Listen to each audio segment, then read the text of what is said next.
Okay, folks, this video is going to be considerably shorter than the previous ones. What I am going to talk about today is going to be related to the paper. I'm going to go over some information regarding Thorstein, which was the reading from yesterday. I am going to set up the next reading, which is going to be called the Rocking Horse Winter. And then with whatever time is left, I think I should probably preface the next paper that you're going to write, which is going to be a synthesis paper, which is a little bit different than a critical analysis or an argument paper. But we will start from the top, which is going to be the paper that you're currently writing, the critical analysis. Excuse me. So with the critical analysis paper, just to recap, what you're doing is analyzing using those critical approaches on the sheet that accompanies the rubric, one of the 4 stories that I've assigned. And what you're trying to do is not isolate a specific character from the story and define whether that character is good or bad. Rather, what you're doing is using your critical approach to explain how the author of the story accomplishes defining what makes somebody good or bad. If you care to, you can use examples of the characters in the stories, but you are not isolating a character and saying this character is specifically good or this character is specifically bad. Considering what the prior discussion covered, using moral relativism and moral absolutism, for example, it's really challenging to define any of the characters in the ledge as being good or bad, because all of the characters in that reading, like the prompt said, engage in some very questionable behaviors. Not a single one of them is innocent, so to speak, and therefore it's hard to qualify them as being good or bad people. So that is why the prompt for the paper that you're writing explicitly focuses on how the author defines good or bad. That being said, writing this paper, there's one key concept that I haven't gone over yet, and that is the concept of being the authority in your paper. I talked a little bit about that. The root word of authority is author. You as the author of your paper have to demonstrate your authority. And in doing so, you have to rely on rhetorical considerations. We haven't really talked about that yet, and I'll go into more detail as they become more relevant to the papers we write. But rhetoric was an art form that was discovered a couple thousand years ago, or developed a couple thousand years ago in ancient Greece, which is called the classical period, just for sort of non-essential information that you might need later on. And rhetoric consists of 3 elements, and those elements are called the modes of appeal. The first rhetorical mode is pathos, which is the appeal to emotion. Anytime you've ever been watching TV and seen a commercial where the Sarah McLachlan song that's really sad is playing, and then she holds up a cat or a dog that looks injured and super pathetic, and please, won't you send money for us? And you can't get the money out of your wallet fast enough to make sure that you feel good about that. That's an appeal to emotion. And an appeal to emotion can be very effective, but it can also be very cheap. Not everybody reacts emotionally in the same way. The second mode of appeal is the appeal logos, which is the appeal to logic. That's going to be the appeal that relies a lot more on using statistics and factual information that the audience can rely on, that is concrete, like using a survey that pulls a large sample size and states 69% of respondents believe that the price of a blizzard should be lowered by 30% because it's not worth the gas to go all the way to Dairy Queen. Finally, the most important mode of appeal, in my opinion, and you're welcome to argue this, you're welcome to disagree, is the appeal ethos, which is the appeal to authority. Now, some teachers will define the appeal to ethos as the appeal to ethics, but that is sort of an incomplete definition of the concept of ethos. The appeal to ethos relates to ethics in the sense that an author who is trying to establish his authority is trying to establish credibility as somebody who is trustworthy. So a person of good ethical or moral character. But ethics and morals are relative. And so that isn't the entire picture. What the appeal to ethos is trying to establish is that this person has authority. You can trust what they're saying because they have done all the studying, done all the research, and know what they're talking about and are firm in their beliefs. They're not engaging in plagiarism or academic dishonesty to mislead you into agreeing with them. Rather, this person is trustworthy because they know what they're talking about. So how that relates back to writing this paper is establishing your authority. First and foremost, if you want to establish credibility, anytime you make a claim, obviously you follow it with support for that claim, like we discussed previously in the video where I talked about generalizations, claims, and thesis statements. So any claim you make needs to be supported. Next, if you provide support for that claim, you have to source that support. So you use your parenthetical citations to identify the author, potentially the page number. If you provide parenthetical citations, then you include a works cited page, or if you're working in APA, it would be a references page. But that establishes your credibility. It tells your audience, one, here's where I got all my information. You can follow up on it and check back up. Additionally, inclusion of that works cited page allows anybody who's inspired by your research to perform research of their own. Say you wrote a really profoundly brilliant analysis of Thorstein the staff struck using sociological analysis. Somebody studying in the sociological field might end up reading this some years down the road and go, wow, this source is just fantastic. I'm doing research for my thesis, so what I need to do is look this up. That works cited page is also a courtesy to any other academics who are going to be using your research. So this is where things get a little bit of a gray area.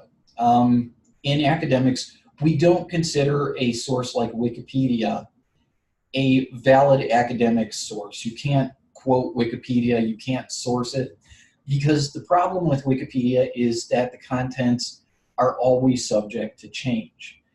Anybody can get on and edit Wikipedia. Several years ago, Stephen Colbert on the Colbert Report had sort of a joke that went viral. He said, elephants are listed as endangered on the Wikipedia page. If we log on to the Wikipedia page for elephants and change it, we'll have saved elephants from potential extinction. So a bunch of people got on there and did that.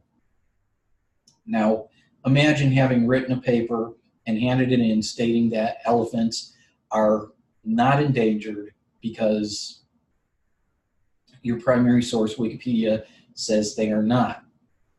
Then when your research supervisor, who may be your teacher or your professor, goes and checks that source, it says they're critically endangered.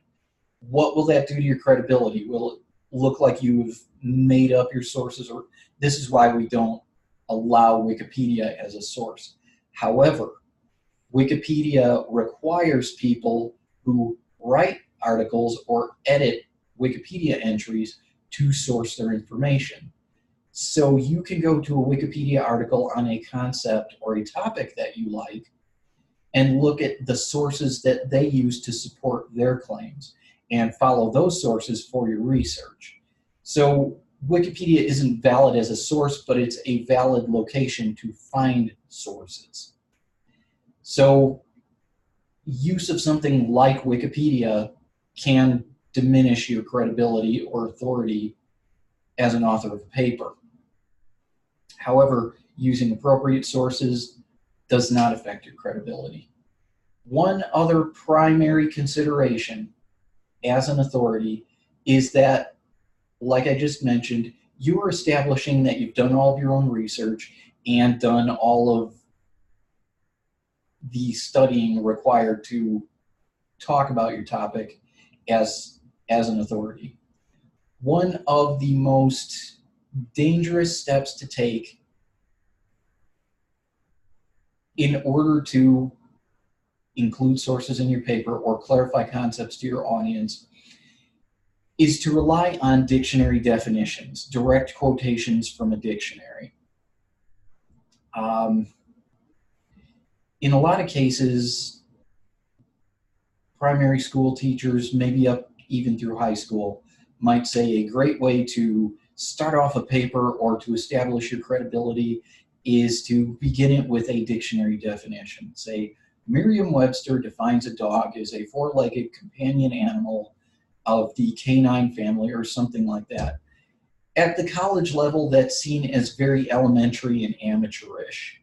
It definitely looks bad in every academic context to use a dictionary definition. Not only that, but in terms of establishing your authority as a writer, it makes it look like you don't know what you're talking about. If you've looked all this stuff up, if you've done all your studying, all your research, you should be able to define it in your own terms. Now, your own terms may not be that far away from Merriam-Webster or anyone else, and there is nothing wrong with looking it up and getting an idea of how to define it.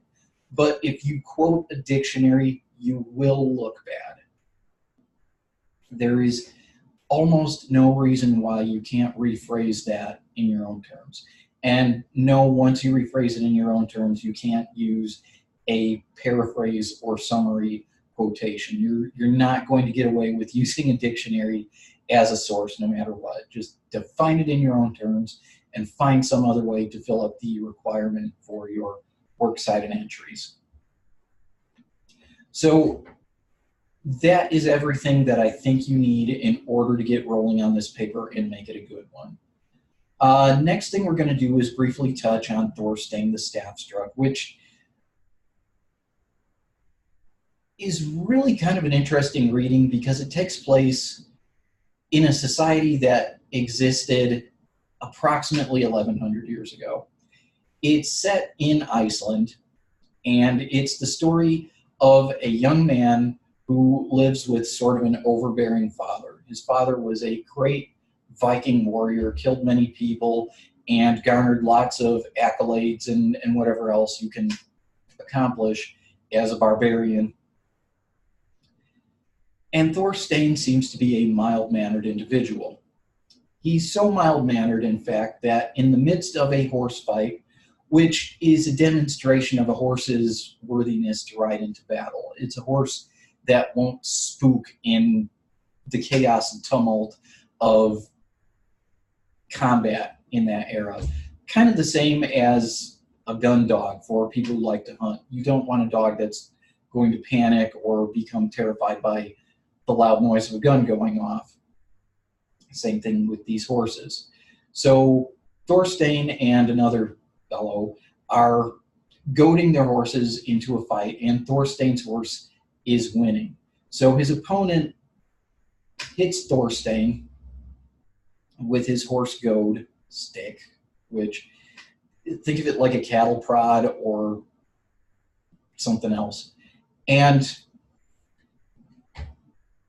Thorstein doesn't like this at all because he's been cracked in the head and has his eyebrows split open, and it lays open. It's pretty serious. And so he bandages it up and assumes that in the heat of the fight, it's just one of those things that happens, like when you're playing basketball and you get elbowed. It's not necessarily worth duking it out right there on the basketball court. So he goes home and forgets about it till months later. His father brings up, it's hard for me to believe I have a son who's such a wimp that he wouldn't immediately attack somebody who physically attacked him. Thorstein's like, what do you mean? Well, I've heard tell that you've got a new nickname, Thorstein the Staff Struck, and you earned it by backing down in a fight. No son of mine would ever back down in a fight. Thorstein's like, okay, Pops, just give me a few minutes. I'm going to go find out what's what. And what I like about this story is it takes the mundane and turns it into this sort of Mortal Kombat. He goes over to this guy's farm and he's like, hey, when you hit me with that stick, did you do it on purpose or did you do it by accident? And the guy says, whatever you want to call it, partner. Thorstein's like, well, if you did it on purpose, I think we need to clear it up somehow. And they end up fighting, and Thorstein ends up killing him. And so he goes back home about his business and tries to play it off. He's like, hey, stable girl, come over here a second. She goes, okay, what? This guy, I think he got hurt doing something. We'll say he got gored by a bull. Yeah. And so I'm going to go home and just tell the guy who owns his farm that he's been hurt. So Thorstein goes home, and his father is satisfied to whatever extent a curmudgeonly old man who's almost blind and a former Viking can be satisfied. And in the meantime, the stable girl forgets. She just completely forgets till the next day to mention that there is a dead guy in the barn. And the next day, when she tells Bjarni, who is the owner of that farmstead, which is considerably wealthier than Thorstein and his father's horse farm, she goes, I'm just a girl and I'm not very intelligent. We're simple creatures. I completely forgot this guy got gored to death by a bull, and I guess he's dead or something. Bjarni's like, that's suspicious. And 3 of his farm workers start teasing him about it. They're like, well, we heard that Thorstein killed him, and if you don't retaliate, you're going to look weak. Bjarni's like, if you guys think you can take this guy, by all means, go ahead and do it. And I made a mistake there. There were 2 of them. 3 total people, but now it's 2 guys. So these 2 go off, and they're all puffed up because they work for Bjarni, who's the biggest guy in that area. And they go confront Thorstein, and they're like, we're here to kick your ass, partner. Thorstein's, if you say so, ends up killing both of them, sending them back to Bjarni's farmstead. Bjarni's like, I guess I'm just going to have this guy outlawed, which at the time it's a considerably worse punishment than it sounds. Basically, he's banished from the entire society, which means he gets no support, can't live anywhere close to this community, and would likely starve to death or be attacked and killed by wild animals, because once you step outside the bounds of that society, you're on your own. Bjarni's wife is a very interesting character in the context of this, because we see a lot of female characters portrayed as submissive to or even property of their husbands. For example, take a look at The Ledge. When I was discussing this yesterday, we find that Marcia is treated a lot like property. Kressner treats her like a prize to be won, whereas Stan Norris treats her like a human being.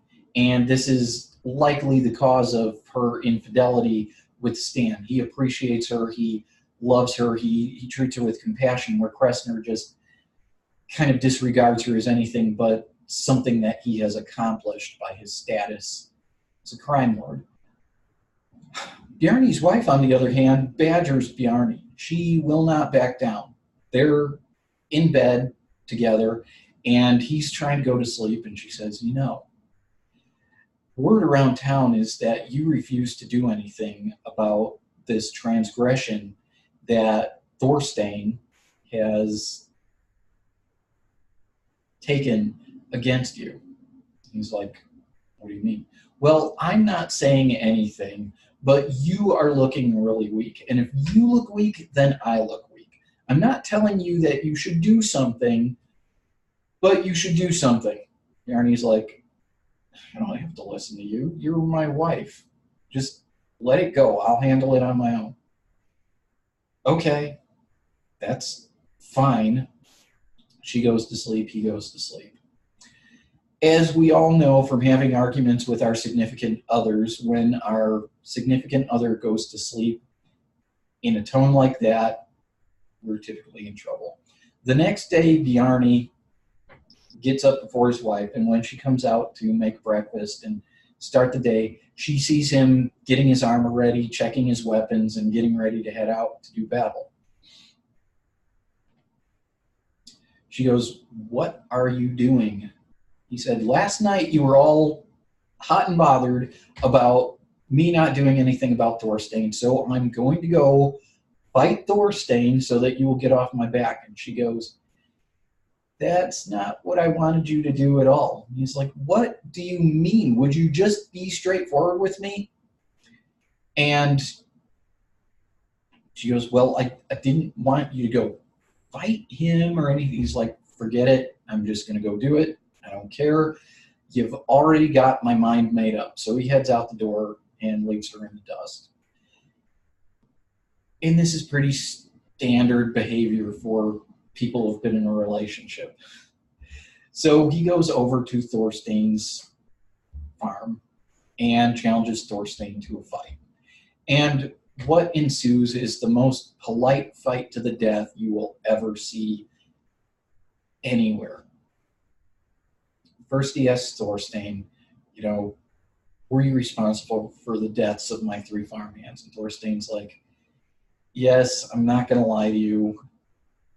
Every one of those killings was justified, but if we're going to fight, we need to go away from where my father can hear it, because who knows what's going to happen.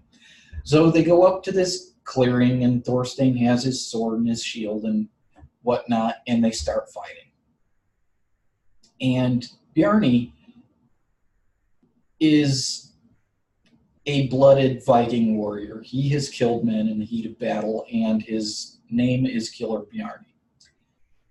Despite his prowess as a warrior, he's very surprised to find that Thorstein is a formidable opponent and every bit the match of him.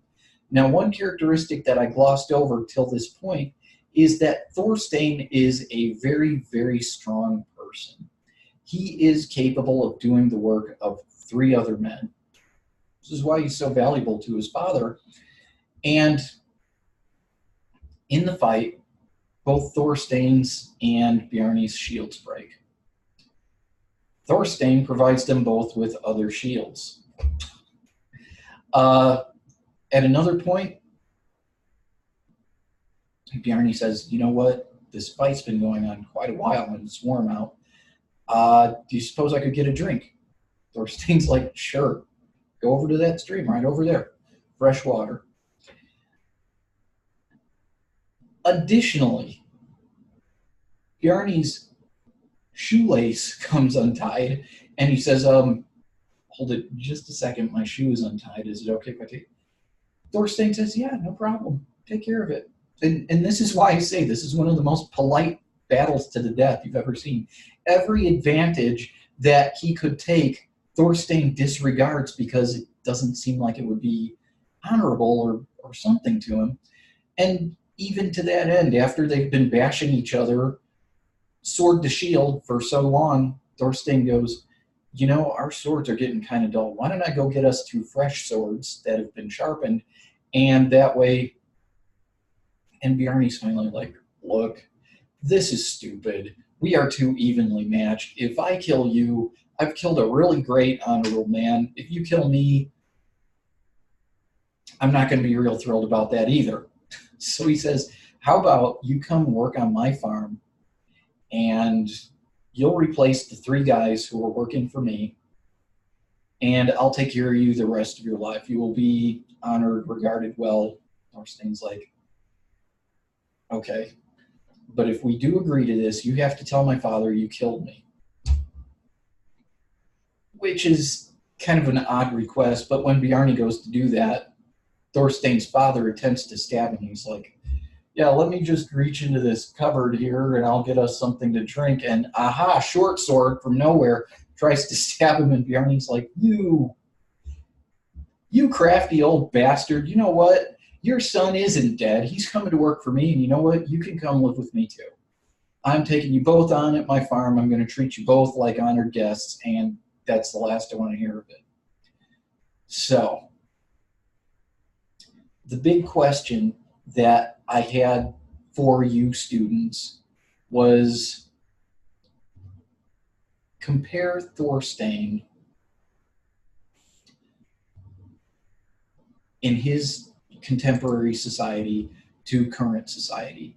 If he went to high school with you, or if he was a coworker with you, what social cliques would he hang out in? What would his dad hang out in? Bjarne and Bjarne's wife. You know, Thorstein being very mild-mannered, he doesn't seem like in a high school setting he would really make much of a splash. He'd probably keep to himself.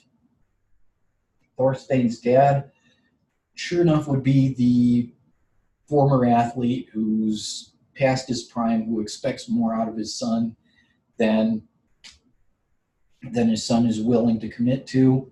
While Bjarne surely would be one of the more popular, potentially wealthier individuals. While Bjarne's wife seems like she would be one of the more popular girls, but one of the more intelligent popular girls, which I hate to denigrate, but in lots of stereotypical cases, the captain of the cheerleading squad, captain of the dance team is usually a little bit more superficial, whereas Bjarne's wife seems to be a little bit more of a thinker, of an outspoken woman. Do you feel that contemporary society values honor differently than the society depicted in Thorstein? One thing to focus on when you're considering Thorstein is how he treats those disadvantages of his opponent. In contemporary society, would we praise him for ignoring his opponent's weaknesses, not taking advantage of and exploiting those? Or would we denigrate him as not being very intelligent? So take into consideration those factors when you start thinking about Thorstein as a potential topic for your critical analysis paper. Our last reading is an interesting reading. Some people might consider it a little bit disturbing, but this reading is called The Rocking Horse Winner, and it's about a young boy named Paul who finds out that he has a sort of a special talent and a special gift for picking the winners of horse races. In doing so, he attempts to make a better life for himself and his family, but unfortunately, things don't work out the way that we would expect them to. So this story was written in the modern era. Like I said, it was written, I believe, in the 1920s, maybe a little earlier than that. And so it's got a little bit different inflection than our reading The Ledge, which is postmodern and written in the 1970s. So what I want you to think about when you read that, again, is how is the author establishing the good or the bad of a person. What defines a person as being good or being bad? So that is all I have for today. Please make sure you contact me with any questions. The paper is due June 3rd. It will be late if you submit it after midnight, June 3rd. So this weekend is the time to really get started on it. If you have any questions about sourcing these readings, by all means get in touch with me. Thorstein is going to be the most challenging because it's an Icelandic saga and there's translators. But if I get a chance to get around to it, I'll write up a works cited list that you can follow. But try looking them up and finding them too. They're not impossible to find. So, like I've said a dozen other times, any questions, please email me. Otherwise, just check for the discussion question to come up. Thanks and have a good weekend.